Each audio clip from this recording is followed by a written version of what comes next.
천국을 발견한 기쁨. 천국은 마치 밭에 묻혀 있는 보물에 비길 수 있다. 그 보물을 찾아낸 사람은 이것을 발견한 후 숨겨두고 기뻐하며 돌아가서 자기의 소유를 다 팔아 그 밭을 산다. 천국은 신성한 진리가 마음과 삶을 통치하는 영적인 나라입니다. 그래서 영적 삶은 거듭나는 사람에게 천국적인 기쁨을 가져다 줍니다. 이것은 영혼이 내면적으로 열리는 것으로 감각에서 오는 쾌락은 단지 외적인 것들로서 더 이상 우리의 마음을 지배하지 않고 마음의 바깥쪽 위치로 밀려나게 됩니다. 보물이 숨겨져 있는 밭이란 우리 마음속의 교회이고, 교회의 보물이란 주님의 신성한 진리의 말씀 속의 영적 또는 내적 의미입니다.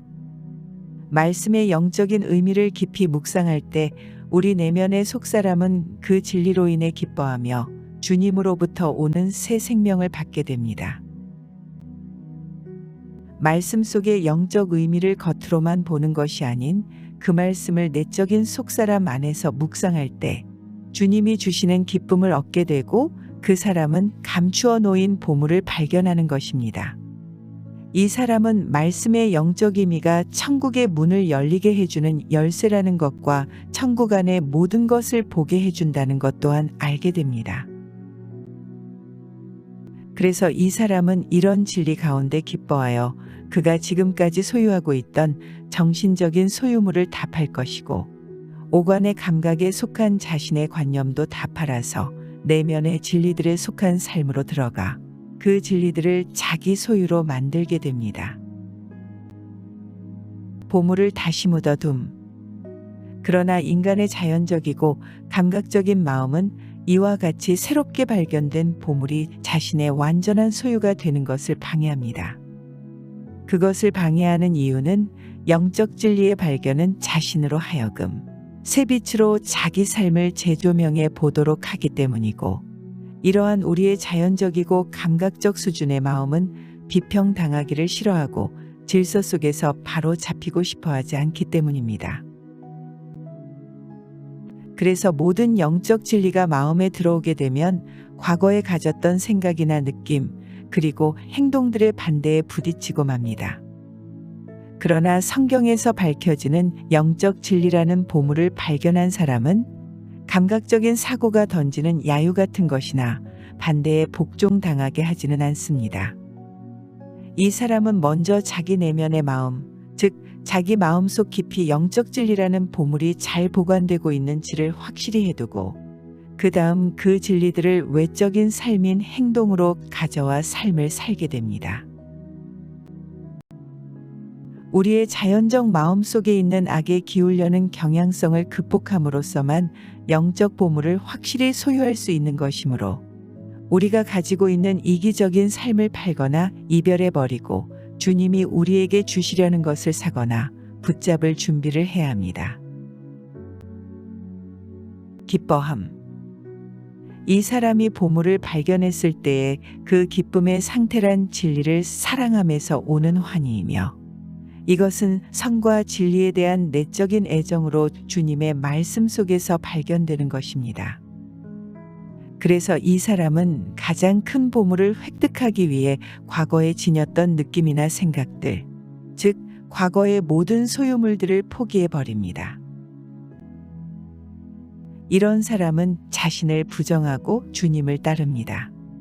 그리고 주님의 말씀, 내가 이 말을 한 것은 내 기쁨을 같이 나누어 너희 마음에 기쁨이 넘치게 하려는 것이다. 라는 말씀을 귀담아 듣고 밭을 사기 위한 길을 달려갑니다. 밭을 사는 것이란 첫째로는 말씀 속의 진리가 주님의 것임을 인정하고, 두 번째로는 그 진리에 따라 살아가는 실제의 행동이 있어야 내 소유가 된다는 것이 가능하다는 것을 압니다. 모든 것을 다 파는 것이란, 우리는 자아를 부정함으로 자기 속의 악에 기울고 싶어하는 경향성에 저항함으로써 자기 악들을 멀리해 버려야 합니다. 육에 속한 생각이 붙잡고 있는 것을 포기하고 자기가 가진 것을 다 파는 만큼 자기 십자가를 완전히 지게 되고, 자신을 부정하는 만큼에 비례해서 우리는 영적인 보물을 완전히 소유하게 됩니다. 그리고 우리가 주님의 뜻을 나의 뜻으로 수용할 때, 즉 그분이 우리에게 삶의 법칙으로 주신 명령을 수행해 가게 되면 주님은 우리에게 그분의 영적인 축복을 주십니다. 그러나 만일 우리가 주님의 말씀 속에 이런 보물이 있는 줄 알면서도 그 말씀에 의거해 살지 않는다면 보물이 감추어 놓인 곳을 알고도 그 밭을 사지 않는 사람이 되고 우리는 그 보물을 소유할 수 없게 됩니다. 주님은 악은 하나님과 반대되는 것이므로 멀리하며 또한 자신 속에서 일어나는 분노, 시기, 이기적 사랑의 모든 것들, 생각과 마음 속에 일어나는 감정들을 한쪽으로 내려놓아야 한다고 하십니다. 우리 영의 거듭남이 진보할수록 말씀 속의 내면의 진리를 더 뚜렷하게 보게 되고 과거 자연적 마음으로 말씀을 대한 것과는 다르게 영적 합리적인 사고를 하게 되어 분별력이 주어지며 또한 선이 주는 기쁨으로 더 충만해집니다. 어떤 부자 청년이 주께 와서 가로되 선생님이여 내가 무슨 선한 일을 하여야 영생을 얻으리이까. 예수께서 말씀하시기를 내가 온전하고자 할진대 가서 내 소유를 팔아 가난한 자들을 주라. 그리하면 하늘에서 보화가 내게 있으리라. 그리고 와서 나를 조치라 하시니 그 청년이 재물이 많음으로 이 말씀을 듣고 근심하며 가니라. 예수께서 제자들에게 이르시되 내가 진실로 너희에게 이르노니 부자는 천국에 들어가기 어려우니라.